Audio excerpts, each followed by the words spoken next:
दीपावली के इस त्योहार पर ऐसा क्या हुआ जो हरनियों को इतने पटाखों के ऊपर लेटना पड़ा। आज दीपावली के इस पावन दिन पर मैं तैयार होकर अपनी एक्टिवा के साथ आया था हूँ दुकान अपने भैया जी की कार को खड़ी करने अपनी दुकान के गैराज में। कार को दुकान पे खड़ी करके घर पे आकर मैं देखता हूँ हरनिया पटाखों पे लेटकर क्या दिखाना चाह रहा है। ये सुनकर हरनिया मुझसे कहता है बस थोड़ा सा अपना जलवा दिखा रहा हूँ। जलवा है हमारा।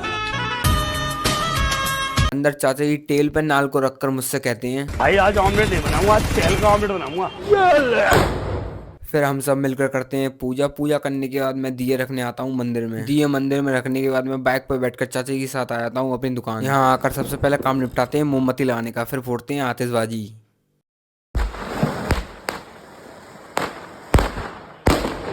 फिर दुकान से घर पे आकर पहुंच जाते हैं छत पर हड़दंग मचाने के लिए, यानी आतिशबाजी फोड़ने के लिए।